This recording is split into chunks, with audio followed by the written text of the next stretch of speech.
Hello, and welcome to the Pain Free Lifestyle Podcast. I am your host, Rebecca Geiger. I am a pain management coach and neuromuscular therapist. I want to share specific strategies and tools to help you get out of pain so you can live a happy and healthy lifestyle. If you're interested in that, please subscribe to the podcast, give this episode a like, and also comment on what your biggest takeaway was from today's episode. Let's get into it. Today, we are talking about what's really causing your pain. In today's episode, I want to talk about the three main causes of pain and how they create pain and what you can do about it. Let's jump right into it. These are the three main causes of pain that I see. And really, they all kind of fall under this umbrella of stress. Each one has a particular stress on your body, and they all affect each other. So as we go along, you may see some connection between each one and how each individual cause of pain can actually either create or impact another cause of pain. So often what I find is that there is a combination of these three things that are causing your pain. So let's get into them. The three main causes of pain are inflammation, physical tension, and emotions. Yes, emotions. Like I said, they are all some sort of stress on your body. So we have more of a biological, chemical stress, we have physical stress, and we have emotional or mental stress. Let's get into now how each one actually causes the pain. Let's start with inflammation. So inflammation in itself is actually your body's healing response. So there's an indicator at some point that your body picks up saying, oh, something is going on. So let's create this inflammation to ultimately heal it. And what inflammation really is kind of like an expansion. It's a collection of fluid. Now, it is different than swelling. I think swelling is an acute form of inflammation, but there's also systemic inflammation where your whole body is just kind of inflamed. And sometimes you wake up feeling like this, and after days of having like a lot of salt in your diet, maybe you feel like this, and you just feel like, wow, I feel swollen, everywhere. But the inflammation creates pain because of just that swelling and that pressure on the rest of your body. And also, this shows up in a lot of areas that are already vulnerable. So maybe you've had a past injury, and then say it's like your knee. You hurt your knee when you were playing basketball in high school, or twisted your ankle or whatever it was. And then every time you get to experience inflammation, you feel it in that foot or in that knee, even though you don't have a current injury in that area. So it does show up as vulnerability. So that systemic inflammation can create more specific pain, even if it's not really associated with swelling or an acute injury. Other things that can cause pain or cause inflammation that causes your pain are food sensitivities. And this really happens through a process called leaky gut. It is basically where the lining of your gut opens up and becomes more porous, allowing particles. And this is a typical thing that happens, is how nutrients can get in and can get out of your body, get out of your intestine and into your body. And this is also how we relieve water out of our, large colon in order for stool to pass. But what happens are these junctions, or tight gap junctions is what they're called, they open up larger and they allow the waste actually to come out of your system and into your body, which then your body is like, it's that signal of, oh no, something's going on. Let's create this inflammation to heal whatever is going on. It notices this is not good. And so food can definitely play a role in inflammation. And this is where a lot of people will start and can see some results. But if it's the only focus they have, it doesn't actually relieve their full symptoms. But it is an important part of the process, or it could be. It could be the cause of your pain. Other things that are contributing to inflammation is not getting enough water. Again, this is it kind of seems counterintuitive because you're like, well, if I'm already kind of like swollen with water, why would I want to drink more water? But the reason you're holding on to that water is because you're dehydrated. And so your body's holding on to the water, creating more inflammation because it's not getting the water. So being properly hydrated with water and electrolytes is really important. Also, sleep. When your body doesn't have the time it needs to do all the repairing and recovery functions at night, then that creates inflammation in your body too. Again, this is all a signal of your body being like, hey, something is out of whack. Something is not balanced. We are ill in some way and we need to heal. And so we're going to create this inflammation process to make this happen. Now, something else that can cause, inflammation is the physical tension we just talked about and the emotional stress. So emotional stress really creates the inflammation because of a process where your body, by releasing cortisol, increases the cytokines. And this is something I should probably look into more before I really speak too heavily on it. So I could give you the facts, but it's more of a long-term effect of cortisol because the initial impact of cortisol is to actually reduce inflammation. And so it's really weird. What I think is happening is that because you are, say, inflamed, your body's have and it's stressed. It's like all this signaling of your body's releasing the cortisol. So the cortisol initial reaction is to reduce the inflammation, but it's kind of like with any other sort of resistance, your body always becomes resistant to that cortisol, and it ends up basically having the adverse effect where it's not really being released and actually being a anti-inflammatory. It's actually being pro-inflammatory, and it's not due to that initial shot of the cortisol, but it's being basically resistant to the effects of the natural cortisol in your body. And so what ends up happening is that your body produces cytokines, which are inflammatory molecules, and that creates more inflammation. That is, again, really any of these can have could go on that same pathway because they're all stress on your body. But that's how emotional stress can be linked to inflammation through that process. And I'm sure there's other ways too. So with physical tension, I mean, if you are stressed, you're tense, which we'll get to, but with the physical tension, for instance, a good example is, say you have knee pain, you can have, because of, say, a quad imbalance, what can happen is that your lateralis muscle is stronger than the medialis muscle, which are two of the quadricep muscles. And so it can actually pull your patella off track and then cause a lot of friction underneath there, and that can develop inflammation. But it is just an example of saying, oh, if there's tension on some area, your body's taking that, like there's a physical response creating friction, and your body's like, oh, I need to go heal that. Your body just thinks, oh, there's something wrong here and we need to fix it. And so that creates inflammation. Next item is the tension. Tension creates pain. And just in general, when you have physical tension, say going back to, a quad, if that quad is tense, it's pulling on the patella, pulling on the tibia, creating pain around your knee just because of the pull, just because of the physical pull. It's like if someone pulls your hair, that's going to hurt a little bit because it's a pull and it's like creating tension in your head. And all these tension, can really be defined down to three things. Either it's an overuse, a misuse, or disuse. All of these can create imbalances in your body. And this is where physical therapy really is beneficial in balancing that out. But also, this is where physical therapy lacks because all they're focused on is just improving strength versus trying to figure out, well, what is going on in the first place? Because if you never release the tension in my quad and just have me strengthen, say, my hamstring or say my glutes, I'm not going to get the results because I still need to address that initial tense point, if that makes sense.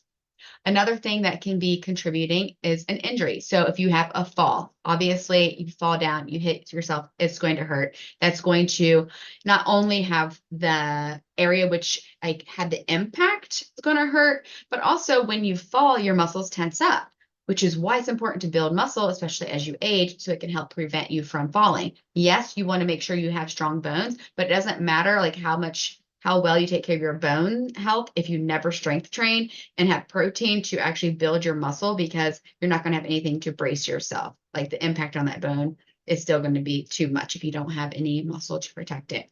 And so when that muscle tenses up, it can often stay like that too after a while, even after the injury, the actual point of contact has healed. You can still have residual soft tissue injury, and this is often overlooked in car accidents, in sports injuries, and so many other things. Like, it's just crazy how we always look at, the where it's actually hurting and like the big structure, the bone, the ligament and stuff, which again, that's all important. But when you're forgetting about the soft tissue, and the reality is that that soft tissue can create a lot of pain, you're just doing disservice to everyone. But we can have a whole talk about that. So we're not going to do that because I'm trying to keep these podcast episodes under 30 minutes. So another way of physical tension creating pain, and this is one that I really hate to talk about, but it's just true, and that is overweight.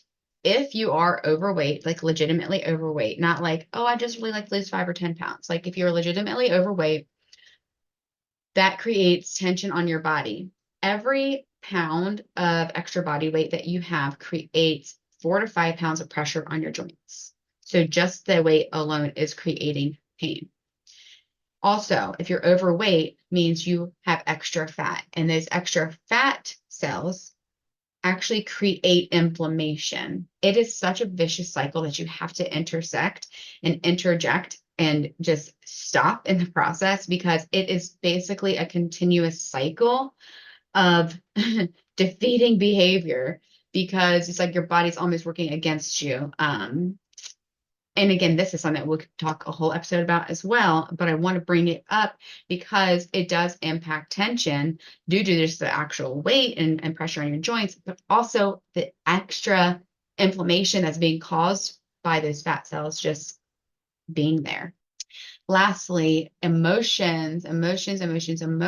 This one is just either talked about as if it's the only thing that matters, or it's completely disregarded. And I am someone who I'm just like, I'm right there in the middle. It's all important. And if you actually really focus on a more of a holistic approach to your pain, you're going to have the best results. And you'll find that you don't have to be perfect in any area, which is really key, because I don't know, unless you have all the time in the world, have no responsibilities, sure, you be perfect at everything, but I don't even think that'd be enjoyable. Anyway, nor necessary. So emotions, how does this create pain? Well, first off, just being stressed or having an angst feeling can make you tense your shoulders, which then that tension creates the pain that we just talked about. But also, there are areas in your body where you can store your stress. Most of us have that spot that we kind of, when we're stressed, that's where we feel it the most. And again, part of that is just the physical tension of it, but then there's part of it is just the emotion of it, the not allowing that emotion to release from your body. So holding on to past traumas, past experiences, maybe feeling unworthy, feeling that you can't connect maybe to your emotions, feeling like you don't have the time to connect to your emotions. But the emotions definitely play a role in your pain, because sometimes the reason you're in pain is because your body is trying to talk to you and get you to be aware of those emotions, to help you release those emotions, help you address the stress that is contributing to everything. And like I mentioned before, the stress also from these emotions can create inflammation in your body through your adrenals. So, what are you going to do about it? What are you going to do about these things? So, simply put, let's focus on 3 things: lower the inflammation, reduce tension, and address the emotional stress. Maybe in that order, maybe all together, maybe a little bit in each category, maybe one at a time. And if you were to start with one, I would say start with the one that you think is going to give you the biggest bang for your buck, or the one that you have not addressed yet. So maybe you have been a clean eater, maybe you have exercised and done body work, for instance.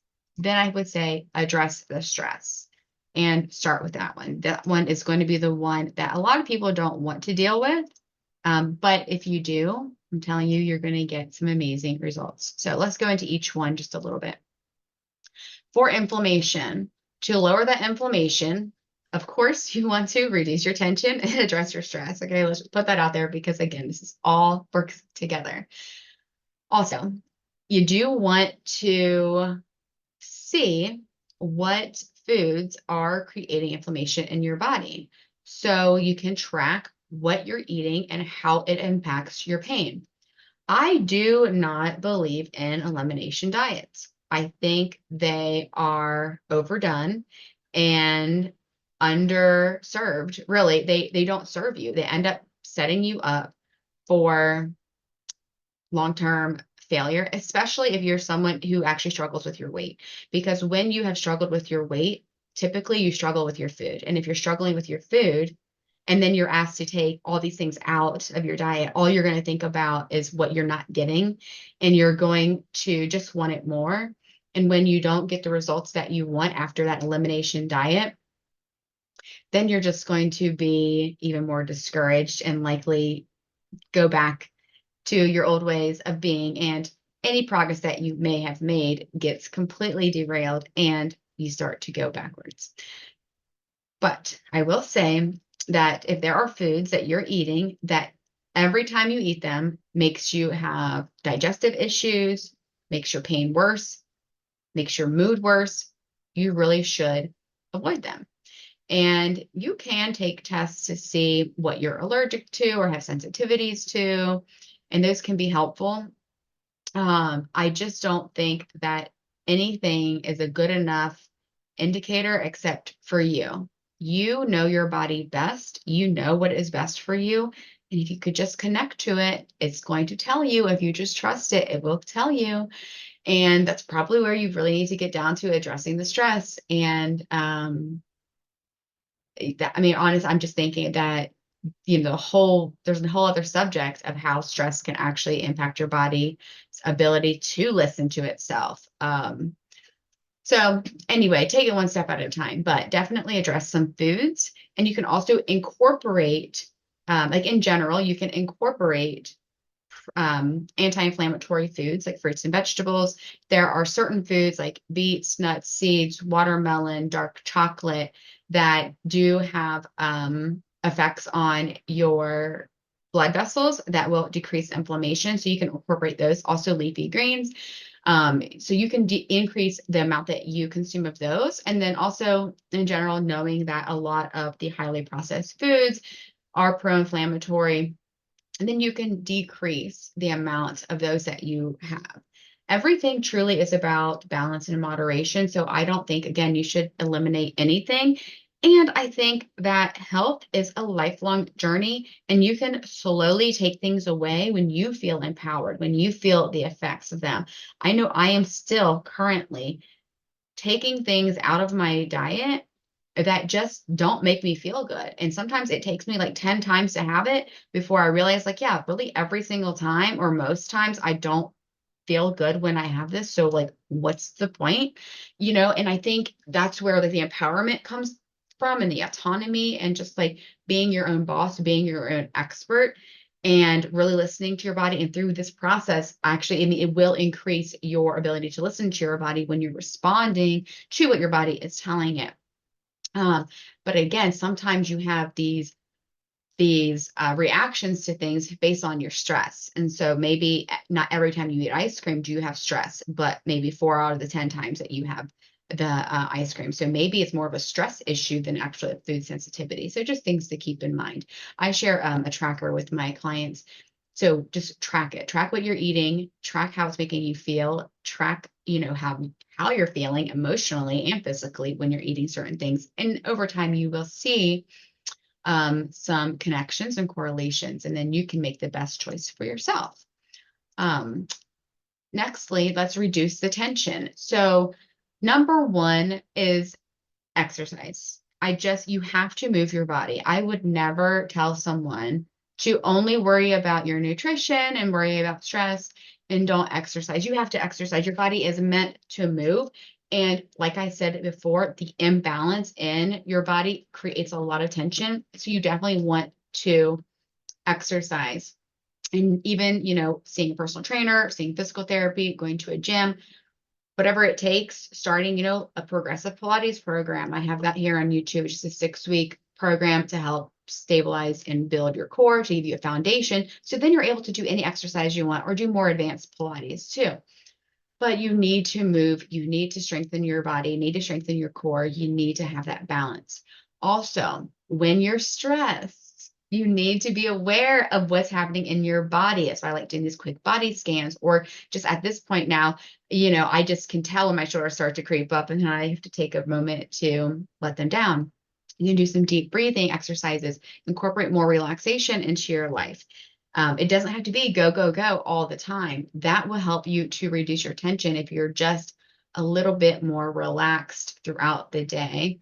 And also body work. Body work is very important in helping to release the tension manually. And so this is massage therapy, chiropractic work, even, acupuncture and craniosacral therapy. There's energy healing. There's all types of body work and different therapies that can help to relieve the tension in your body. And these are things that I feel are like, they're kind of like a reset. So when you go, say, get a massage and you haven't stretched in 3 weeks, that is your time to get back into doing your stretching, doing your things at home. That way you can keep up with those benefits and that everything is really playing together, and like you and your massage therapist or whoever your body worker is can really have this like great symbiotic relationship where you guys are really helping each other. Because if you go in and only rely on, say, a massage therapist to relieve your tension, you never do anything on your own, you're just going to be in pain forever. Like, you can't rely on someone else. It's supposed to be people are there to support you and help you, but ultimately you've got to do things on your own. So reduce tension, very important. And then again, address the emotional stress. Sometimes you don't even know how stressed out you are because you don't feel stressed, but your body feels the stress. So if you're like, I'm not stressed, but listen to your body. What's going on in your body that's telling you that you are? And when you really realize, well, maybe I am a little bit stressed, like, why are you stressed? This is like, I like to say that you're getting behind the stress. Like, if you're addressing the stress, you're actually getting behind it. Okay, I'm stressed. Why am I stressed? Why am I feeling the way that I'm feeling? What is the emotion behind the stress that I'm feeling? Say it's work, you have a lot of work stress. Well, why do you have that work stress? What are you putting on your plate that maybe you shouldn't be putting on your plate? And why are you doing that? Maybe you're feeling that the only way to get approval from people is to do more than what's expected of you. And then that bleeds into your daily life, into your home life. And then it trickles into not being able to have enough time for your family, not being enough time for yourself, and ultimately creating this vicious cycle of tension and stress and inflammation in your body, and then ultimately just like a crappy life, you know? And so you got to address it and got to get behind it. Even if you're like getting therapy, like, you should get therapy. That's a wonderful tool.